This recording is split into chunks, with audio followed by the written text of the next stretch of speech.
Karena agama ini datang untuk membenahi semua. Saya ulang lagi, agama ini datang untuk membenahi semua, termasuk membenahi sistem keulamaan. Di antaranya aturannya adalah ilmu itu harus tercatat. Jadi notaris itu nggak boleh bangga, sebetulnya itu mengikuti tradisi tertua dalam sejarah alam raya ini. Awwalu ma khalaqallah itu al-qalam.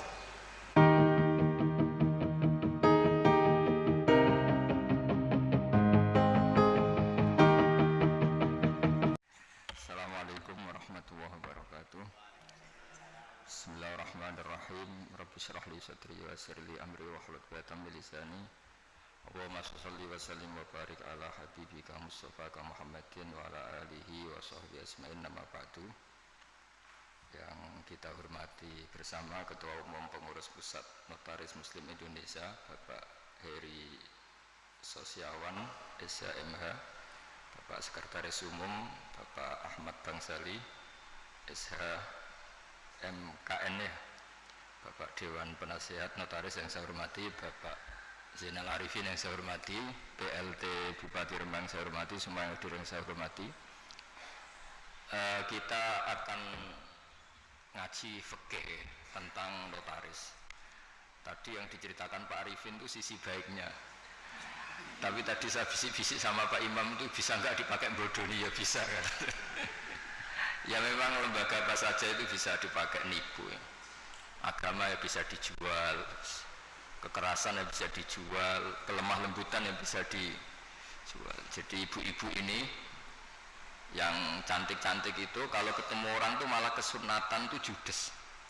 Jadi dalam fikih itu kalau orang cantik itu haram lemah lembut, harus apa? Judes. Jadi dalam sebuah ayat diterangkan, ya nisa an-nabi lastunna ka ahadim minan nisa ini taqaitunna fala takhdu'na bil qaul. Jadi di antara aturan perempuan itu kalau dia cantik, kalau ketemu lelaki itu tidak boleh bersikap lemah lembut. Karena kalau lemah lembut, pikiran lelaki yang nakal itu dianggap mau. Jadi makanya punya istri judek itu berkah. Karena agak diganggu tetangga. Yang repot tuh judes sama suami, ramah sama yang lain, itu masalah itu. Nah begini ya tentang notaris atau tentang penulisannya. Di antara yang diyakini para ulama, awwalu ma khalaqallah, pertama yang diciptakan Allah itu al-qalam. Qalam itu pena. Karena semua fakta sejarah itu butuh pencatatan. Dan kalam ini yang mencatat semua peristiwa yang mulai alam ini diciptakan sampai hari kiamat. Semuanya sudah dicatat oleh Allah Subhanahu wa taala. Lalu pencatatan ini untuk apa? Kalau para malaikat ini nanti supaya kita tahu bahwa apa yang terjadi di dunia atau di sistem hukum modern sebetulnya lebih dulu di sistem Lauh Mahfuz. Malaikat itu yang nanti di langit itu hanya merujuk catatan, jadi tidak ketemu kita. Makanya nanti ukurannya itu catatan amal itu dikasihkan. Kalau kebetulan itu baik, delalah itu corong Jawa delalah, kita nerimanya pakai tangan kanan.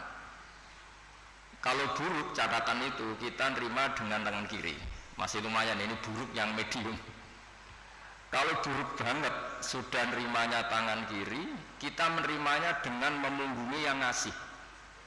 Jadi sudah bisimali masih waro apa? Itu kan pelecehan. Sudah nerima pakai tangan kiri, cara nerimanya dengan memunggungi. Nah, artinya kalau orang modern bilang catatan itu penting untuk sebuah bukti atau akte itu penting untuk legalitas hukum atau apa saja, sebetulnya Allah mengelola alam ini mulai dulu itu sudah pakai catatan. Jadi masyhur itu kita mungkin hafal, ini tak carikan ayat-ayat yang mungkin Mas Arifin biar gampang hafal, itu yang juz 30 saja. Hafal 30 juz atau juz 30? Ini pendereknya Mas saya, Mas Arwani, ini penderek Mbah Mun, tapi kayak kayaknya tidak meyakinkan hafal Quran apa enggak kayaknya. Wa inna alaikum lahafidin, terus apa kiraman katibin, terus ya'lamuna ma taf'alun. Jadi semua itu berdasar catatan, terus catatan itu dikasihkan. Ketika dikasihkan itu catatan itu berdasar apa? Lah saking baiknya Allah itu kalau baik ditulis 10, kalau buruk ditulis apa? 1. Tapi banyak ulama yang mendikan begini. Untuk diterima sebagai baik itu banyak syaratnya. Misalnya sedekah, materi yang diberikan harus thayyibah, harus baik, dari pekerjaan yang apa? Halal, dengan niat yang baik, yaitu ikhlas. Jadi baik itu memang ditulis 10, tapi catatannya agak banyak, aturannya agak banyak. Nah, buruk itu ditulis 1, tapi nggak ada catatan. Sama nggak bisa misalnya habis malam terus saya tidak dosa, tadi saya tidak ikhlas itu. Tidak bisa. Habis korupsi, insya Allah korupsi saya nggak diterima Allah, yang saya nggak ikhlas itu. Tidak bisa. Sementara sholat itu ditulis 10, tapi untuk menjadi sah itu catatannya banyak. Ya misalnya saya ini kecelok kiai, terus kalau jadi imam terus sholat nggak khusyuk kan malu. Akhirnya ya khusyuk saya ini mu'allal, ada penyakitnya karena demi jaim lah, jaga apa? Imam. Kayak saya misalnya bupati kok gak ngomong kesejahteraan rakyat itu kan ya malu, akhirnya ngomong. Apa betul hatinya gitu apa enggak ya enggak tahu. Jadi ribet. Untuk kebaikan itu ribet. Saya kiai ngomong agama, ini demi penjelasan agama apa profesi, apa cari keuntungan juga nggak pernah tahu. Sehingga agama ini tidak hanya ngeritik orang fasik, tapi yang ngeritik ulama. Sehingga Imam Ghazali itu ngarang Ihya, itu diantara juz-juz awal itu ngeritik ulama, itu aneh. Kenapa itu aneh? Karena wong Imam Ghazali itu ulama, kok karangannya justru ngeritik apa? Ulama. Karena agama ini datang untuk membenahi semua. Saya ulang lagi, agama ini datang untuk membenahi semua, termasuk membenahi sistem keulamaan. Di antaranya aturannya adalah ilmu itu harus tercatat. Jadi notaris itu nggak boleh bangga, sebetulnya itu mengikuti tradisi tertua dalam sejarah alam raya ini. Awwalu ma khalaqallah itu al-qalam. Ya tentu di atas itu semua ada Nur Muhammad SAW, tapi ini kita bicara al-qalam. Nah kenapa semuanya harus tercatat? Saya sedikit cerita.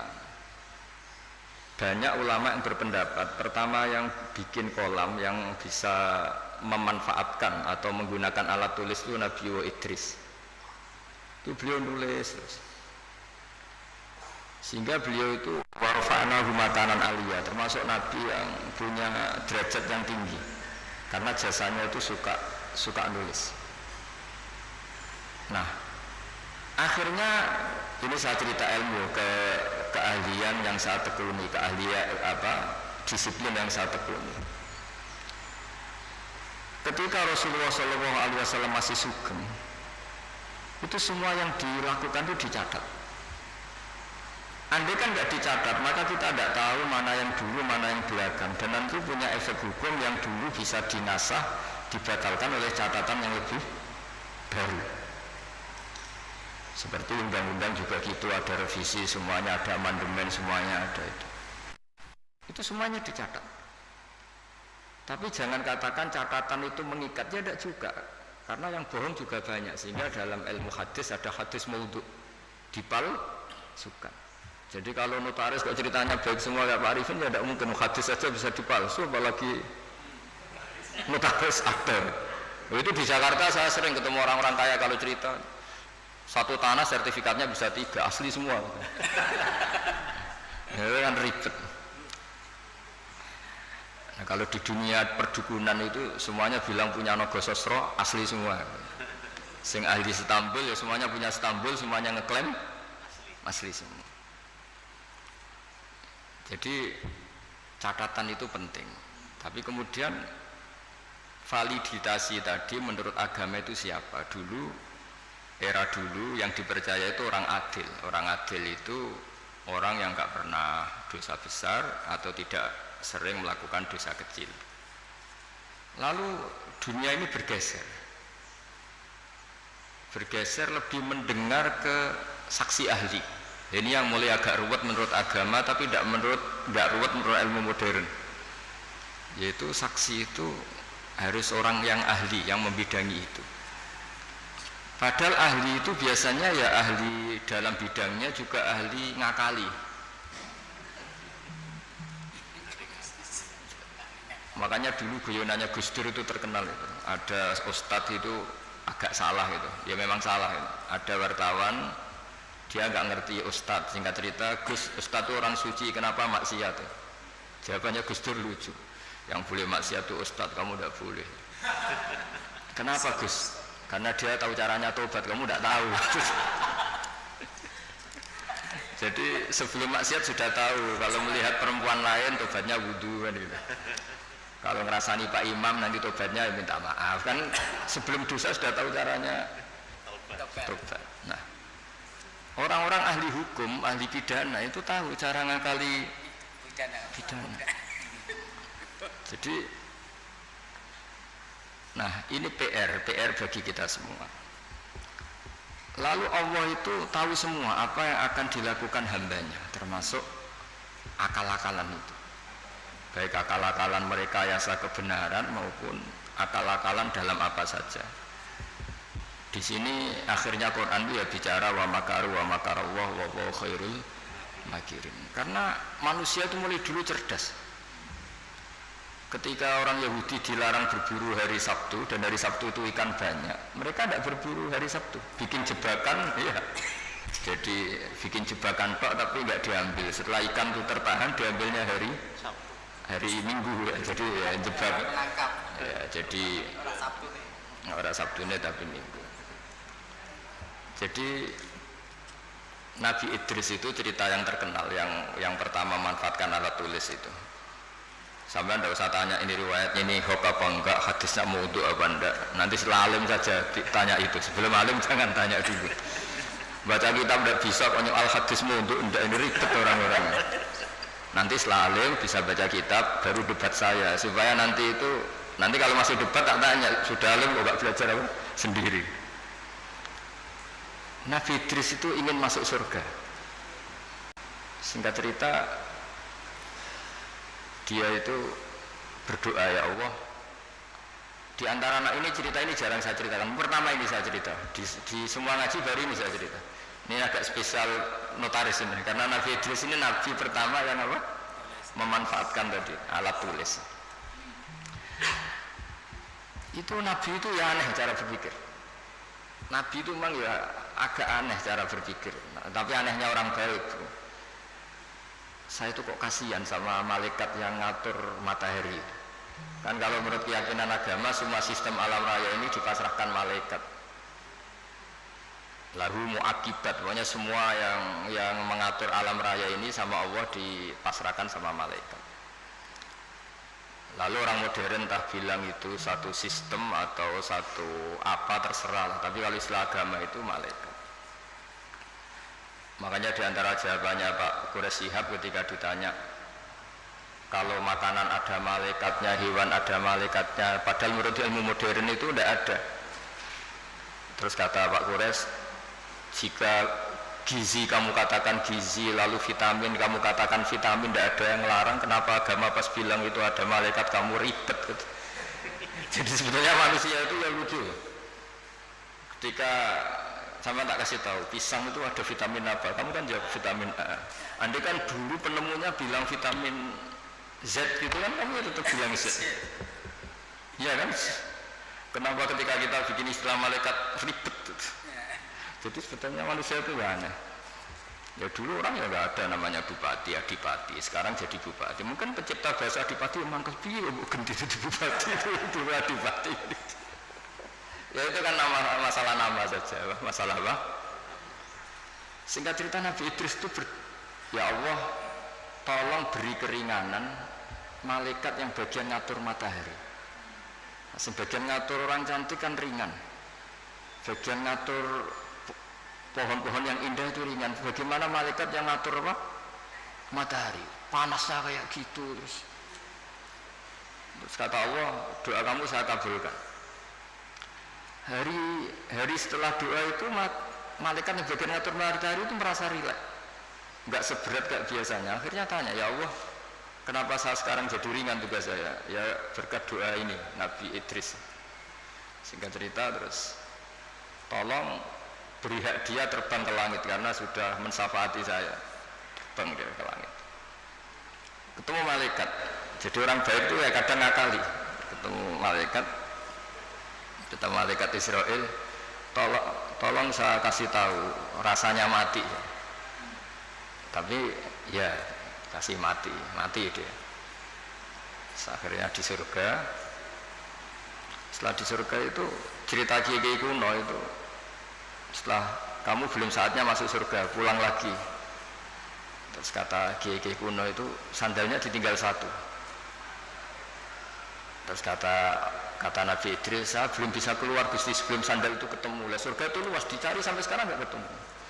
Makanya warfa'nahu makanan aliyah itu ada ulama mengatakan di antara nabi yang nggak meninggal selain Nabi Isa itu Nabi Idris, karena beliau sekarang itu masih tertahan di surga nyari sandal. Itu ya gara-gara ngakalin malaikat Israel akhirnya mangkel. Ini kan orang belum mati, tadi kan mintanya mati itu uji coba, kenapa mati betulan terus gak mau kembali. Ini cerita. Jadi Allah itu saking baiknya, kadang-kadang kesaksian orang yang agak-agak nipu itu ya diterima. Dulu itu ada orang saking percayanya sama hadisnya Nabi. Ini cerita nyata ya, tapi saya tidak ingin dijadikan syariat.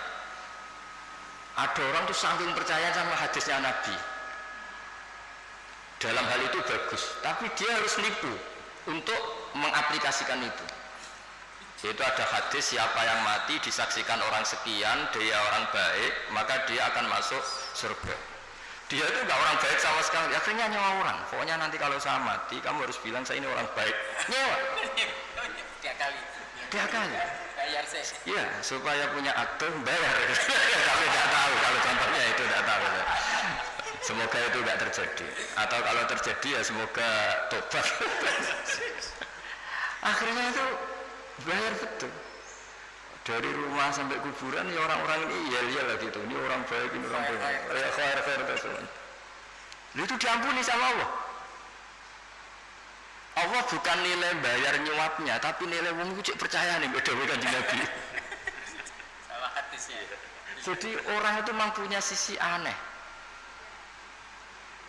Jadi sudah tahu kalau yang legal formal notaris, ya sudah berusaha dapat notaris. Di satu sisi mengaku ini legal formalnya hukum harus punya akte ya. Supaya jadi dari segi ngaku itu legal formal yang diakui negara bagus, tapi dari segi cara mendapatkannya ini yang masalah kan. Jadi ya saya enak ini cerita aja. Saya ini tidak termasuk dia yang bisa disuap, artinya kalau mau ngomong ya ngomong aja. Terus diundang notaris, terus muji-muji terus ya enggak, itu mari tidak adil gitu ya biasa. Jadi sama Allah dimaafkan. Bukan nilai apa tadi? Uangnya, tapi nilai dia percaya. Sama bahwa yang disaksikan orang sekian tuh masuk surga. Jadi kita tidak pernah tahu cara pandang Allah. Dan ini harapan ya bagi kita semua yang sering salah, mungkin tidak sekedar pernah salah, saya ini sudah jujur sering salah. Sehingga di teks hadis mangkullu bani Adam khotta'un wa khairul khotta'in at-tawwabun. Setiap dari bani Adam itu sering salah. Khata' itu bukan khotik. Kalau bahasa Arab itu ghafir itu mengampuni, kalau ghafar sering ngampuni. Wahib itu pemberi, kalau wahab sering memberi. Kayak kalau bahasa Arab itu kalau diikutkan wazan fa'al itu mubalaghah. Masih ingat ya? Masih maju masih. Ini masih. Ya, masih maju dia. Jadi itu kadang-kadang hubungan manusia dengan Allah itu kita tidak pernah tahu. Dan Allah itu unik. Kadang itu kalau dicatut itu kadang ya suka, kadang ya tidak suka. Kita tidak pernah tahu karena Allah itu yaf'alu ma yasha'. Pernah ada seorang yang nakal lah, preman lah, nginjek orang yang sedang sujud. Kita kan sepakat yang nginjek itu salah. Kita pasti sepakat yang nginjek itu salah. Kemudian yang sujud ini entah saking nyuwun sewu bodohnya karena dia ada orang alim atau saking emosinya bilang gini, wallahi la yaghfiru wa lak, demi Allah, Allah tidak akan ngampuni kamu. Ini pelajaran bagi kita semua. Terus Allah mewahyukan, ini ada di Sahih Muslim, Allah mewahyukan sama Nabi di era itu, kulli fulan, katakan pada fulan itu yang sujud, yang soleh ini, man dalladzi yata'alla alayya alla aghfira li fulan, beritahu orang yang sujud ini, yang soleh ini, kenapa dia mencatut nama saya hanya satu sepihak. Saya ini Tuhan loh, bisa aghfir, bisa u'adzib, saya ini bisa memaafkan, bisa menyiksa. Kenapa sifat saya yang diceritakan hanya saya pasti menyiksa? Ini tidak fair kata Allah. Kan ini hanya diceritakan demi Allah, Allah tidak akan memaafkan kamu. Loh, saya ini Tuhan, bisa saja memaafkan, saya ini punya sifat ghafur, kenapa yang diceritakan pasti tidak fair, tidak memaafkan? Jadi kita tidak, padahal kita secara fikih suka memihak yang sujud kan tentu. Itu ibarat satu keluarga nakal, terus kakaknya bilang, nak sepeda motor buat dol, mesti bapak mesti ngamuk. Jebule bapak era ngamuk. Lah dos sepeda sapa narawai bapak malah kowe tanggo ribet kan. Kita tidak pernah tahu tingkat pemaafnya orang tua. Nah, kita hubungan dengan Tuhan kalau kita soleh seringnya gitu. Dengan kita Allah memaafkan, dengan orang lain tidak. Tidak bisa seperti itu. Allah tetap punya sifat dua, diulang-ulang itu. Yaghfiru liman yasha wa yu'adzibu.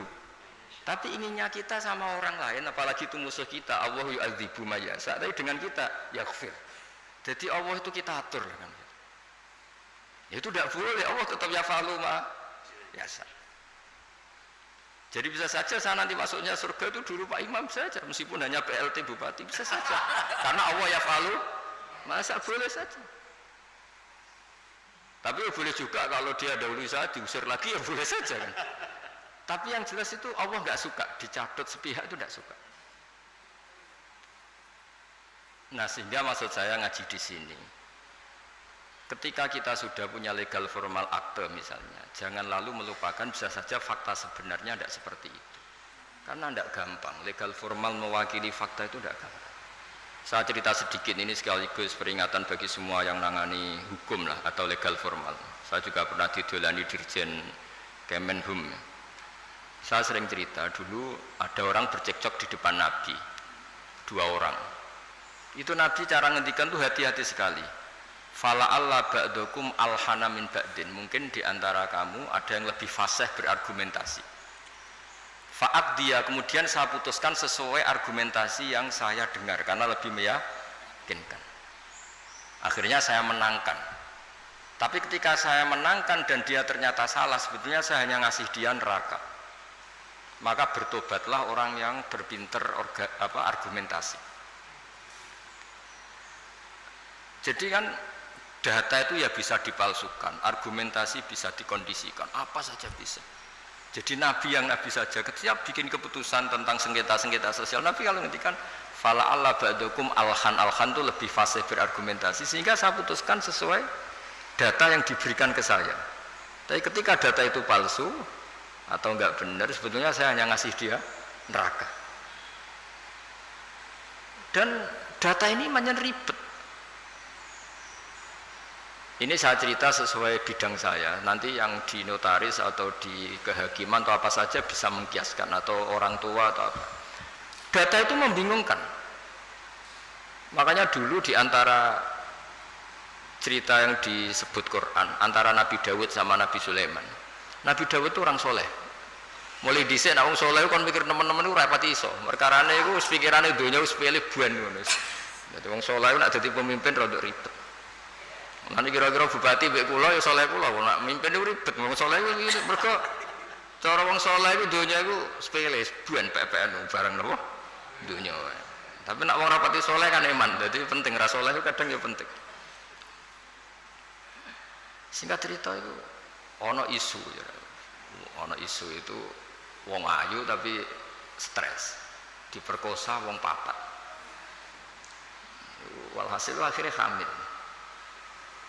Hamil dilaporkan ke Nabi Dawud. Nabi Dawud bareng dilapuri sing 4 ini termasuk tokoh. Rasa diterusno tokoh agama nanti keliru, nanti geger. Pokoke tokoh lah. Ya aja muni tokoh birokrasi kok banyak yang tersinggung. Pokoke tokoh. Malah itu orang terpandang. Singkat cerita Nabi Dawud dilapuri. Paling dihamili anjing. Yang 4 orang itu bilang gitu. Nabi Dawud namanya orang soleh. Yes. Daripada mengkasuskan orang yang enggak kasus, diam aja. Setelah keputusan itu kelar, Nabi Sulaiman masih umur 13 tahun di situ. Kalau saya hakimnya, maka akan saya putuskan tidak seperti yang diputuskan bapak saya. Padahal Sulaiman itu bin Dawud. Terus kata Nabi Dawud, ya sudah kamu gelar pengadilan lagi, kamu hakimnya. Jadi dulu itu biasa anak sama bapak beda itu biasa, kalau urusan ilmu biasa. Kalau sekarang ada anak beda geger, sebenarnya itu biasa tuh. Kalau masalah ilmu, saya ulang lagi masalah ilmu, bukan masalah harta, bukan masalah kekuasaan. Akhirnya Nabi Sulaiman, dan ini menjadi ilmu yang sekarang ditiru para intel, para kasat reskrim, para itu. Nabi Sulaiman akhirnya tanya sama 4 tokoh ini. 4 orang itu aja lah, nggak usah tokoh ribet. Tapi sebenarnya tagnya itu tokoh. Dipanggil satu-satu. Yang merkosa itu anjingnya warnanya apa? Hitam katanya. Dah kamu ke sana. Yang kedua ditanya, warnanya apa? Merah. Padahal 4 orang itu ketika di depan Nabi Dawud, 4-4-nya bersaksi bahwa itu diperkosa anjing. Semuanya menyaksikan. Nabi Dawud memutuskan ya sudah anjing kita coba. Nabi Dawud nggak mau ribet. Berarti sudah merah, hitam, putih. Tidak tahu yang keempat jawab ungu apa nggak ada anjing. Pokoknya 4 ini warnanya beda-beda. Setelah satu-satu terus dikonfrontasi bareng. Kamu tadi bilang apa?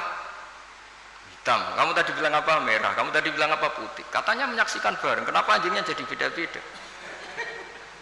Berarti kamu bersekongkol bohong ya? Wah, akhirnya ngaku kalau keempat ini yang tadi yang merkosa. Jadi apa ya? Menghakimi itu tidak gampang. Sehingga di Quran itu kalau Allah muji Nabi Daud itu hanya dipuji kebaikannya, diantaranya inna sakharna ma'hul jibala yusabbihna seterusnya. Tapi ketika masalah hukum kata Allah fafahamnaha Sulaiman wa kullan atayna hukmau wa ilma. Jadi kalau masalah kecerdasan memberi hukum itu kata Allah fafahamnaha Sulaiman, cerdas anaknya. Begitu juga ketika ada mbak sama adik punya anak, sama-sama punya anak. Anak itu kalau kecil kan wajahnya mirip-mirip. Apalagi saudara ya, anaknya mbak sama adik. Singkat cerita, di tengah hutan itu dimakan oleh serigala. Ya kalau sama-sama cantik, anaknya kan mirip-mirip karena bersaudara. Nah, sing sitok Afrika, sitok Indonesia kan raine sekarang video. Ini kan sama-sama satu klan yang sama, satu marga. Setelah dilaporkan Nabi Daud, beliau memutuskan sesuai yang meyakinkan argumentasinya. Diputuskan, ya sudah yang hidup ini milik kamu. Misalnya menang adiknya. Ya sudah, karena kebetulan yang sebetulnya punya bayi tadi tidak bisa berargumentasi. Akhirnya Nabi Sulaiman ya sama, kalau saya hakimnya tidak saya putuskan seperti itu. Ya Nabi Daud ya fair, silahkan gelar pengadilan lagi. Digelar. Kata Nabi Sulaiman, ambilkan sapeso. Daripada 2 bersaudara ini bersengketa, bayinya dipotong 2 ya, dibagi katanya. Ini yang mbaknya ini yang tadi kalah itu langsung spontan, enggak, itu enggak bayi saya, silahkan dikasihkan adik saya. Sing adiknya tenang saja. Terus adiknya ditanya, kenapa kamu tenang saja? Kalau adiknya harus dibagi. Akhirnya dimenangkan mbaknya. Pikirannya Nabi Sulaiman, membiarkan bayi dipotong 2 itu tidak naluri seorang ibu, mesti jadi kira bener. Sing mbaknya karena ingin bayi ini nggak dipotong sampai rela dikasihkan orang lain, sementing bayi saya hidup. Ini naluri seorang ibu. Nah, ini kepintaran Sulaiman. Jadi dia memanfaatkan psikologi untuk memutuskan siapa yang. Sebetulnya di notaris, di kehakiman bisa pakai teori itu. Ono wong kok oleh ngajokno permohonan wis bulat terus. Jadi wis alamat wis. Karena kata Nabi itu semua riwayat mengatakan al-haqqu sahlun, kebenaran itu nyaman. Bawaannya kebenaran itu nyaman. Ditanyakan tetangga-tetangga yaitu miliknya, ditanyakan kerabatnya yaitu miliknya. Tapi kalau barang nggak bener itu mesti mubang. Kan harus ngambil data-data yang nggak valid divalidkan yang apa. Sebenarnya kalau barang hak itu pasti gampang. Tapi masalahnya selalu ada orang yang pintar berargumen. Nah, makanya terus ada aturan tadi al-bayyinatu alal mudda'i. Jadi mudda'i itu orang yang mengklaim itu harus lebih punya apa? Bukti.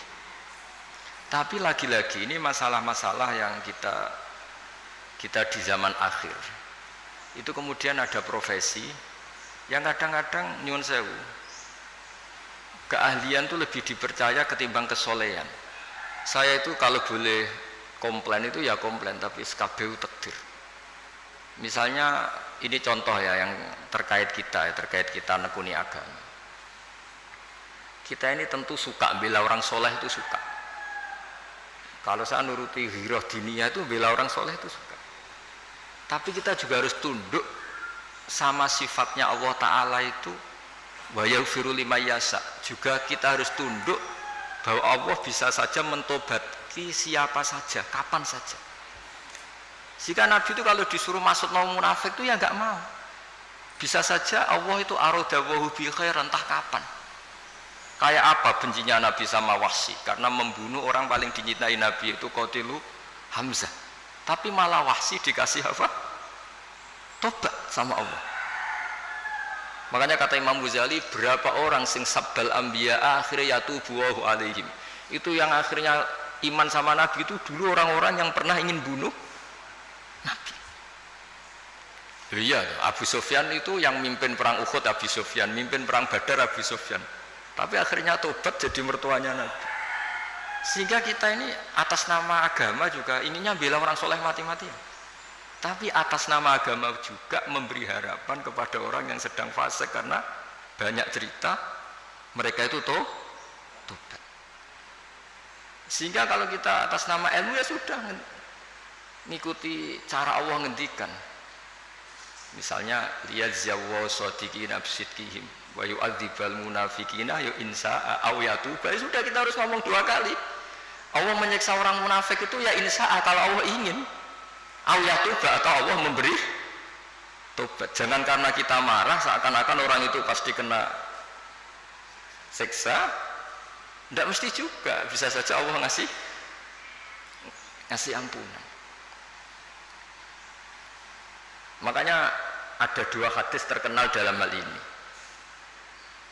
Yang satu Nabi pernah ngendikan al-qatil wal maqtul finnar. Yang bunuh maupun yang dibunuh sama-sama di neraka. Sahabat komplain, hadza al-qatil fama balul maqtul. Oke, kalau pembunuh di neraka masuk akal ya Rasulullah. Kalau yang dibunuh kenapa harus di neraka? Jawab Nabi itu unik. Yang dibunuh itu sebetulnya masalah nasib saja, mentalnya tetap pembunuh. Sehingga dia harus tetap ketika orang duel sama-sama pakai pedang, semua mentalnya apa? Pembunuh. Mentalnya sama-sama, cuma inisial mati, tapi mentalnya tetap pembunuh.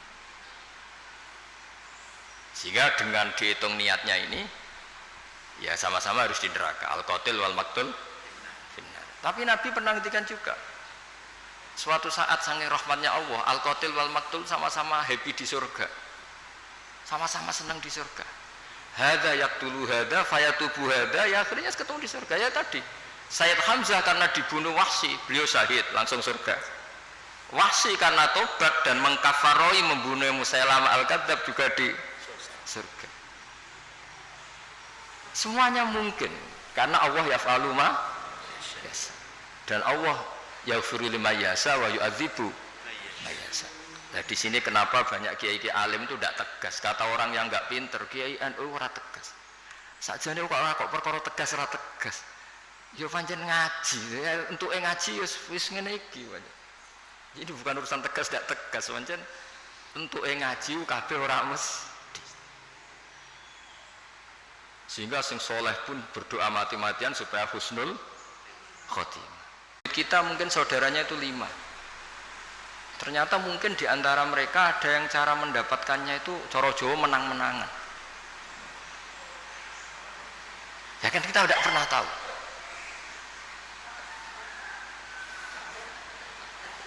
Ya kita tidak pernah tahu. Makanya di sini dibutuhkan selalu apa? Istighfar. Ya saya ulang lagi ya. Jadi kita ini tidak pernah tahu. Jangan-jangan yang kita miliki itu ada kecampuran-kecampuran hak orang lain. Karena kita tidak pernah tahu. Meskipun sekarang legal formalnya kita punya sertifikat, punya seperti ini contoh. Mungkin ini banyak yang tersinggung, tapi ini hukum tetap saya beritahu. Dulu Nabi itu melarang kalau orang terpelajar bertransaksi sama orang lugu. Dalam ilmu ekonomi itu layabi hadirun libadin. Orang terpelajar itu nggak boleh transaksi sama orang lugu. Karena bawaannya itu mesti ngakali. Bawaannya itu mesti ngakali. Terus naha Rasulullah antalakir rubban. Nabi itu melarang secara ekonomi penjual dari kampung-kampung itu dicegat sebelum masuk pasar. Jadi Nabi inginnya orang yang bawa sapi itu sampai ke pasar sapi supaya ngerti harga pasar. Tapi kadang-kadang tengkulak itu suka dicegat di perjalanan, apalagi dulu belum ada internet, belum ada HP. Terus orang dicegat ngertinya yaitu sudah harga terbaik. Padahal itu harga paling murah. Itu sehingga naha Rasulullah antalakir rubban. Terus di kitab Fathul Mu'in, ini dengerin semua maklar-maklar ini supaya tobat.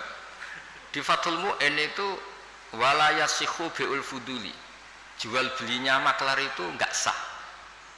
Di kitab Mu'in. Tapi Indonesia kan nggak anut mu'in, anut untung rugi kadang-kadang itu. Jadi misalnya gini Pak Arifin ya, saya ini orang desa bawa sapi ya, sudah mbah-mbah tua itu, sudah mbah-mbah tua bawa sapi. Biasanya bawaannya maklar itu, mbah, ini jenengan sapi ini kepengen pajeng pinten, ya 10 juta. Oh mbah 10 juta. Biasanya mbah tua itu dilungguh noning warung, kon ngopi, dibiayai paling 5.000 kan kopi. 5.000. Terus si Pak Arifin tadi jual sapi itu di pasar. Kalau laku 11 juta ya dijual, baik mau dikasih 10 juta. Tapi kalau lakunya hanya 9, gak ngangkat bah dibalik nomennya. Mau rugi 5.000. Nah pertanyaannya gini, ketika nyata-nyata laku 11 juta, uang 11 juta itu imbalannya sapi apa imbalan omongannya Pak Arifin? Harga sapi apa harga apa? Enggak, sapi itu masih milik siapa coba? Mbah itu. Berarti uang 11 juta itu milik siapa? Mbah itu. Tapi kamu ikhlas enggak nyetorkan 11 juta? Mana cari ini. 1 juta berarti ini. Mesti Mbah mau kan sampean kepengen 10 juta, itu 10 juta. Pertanyaannya tetap saja secara fikih 11 juta itu semuanya milik Mbah tadi.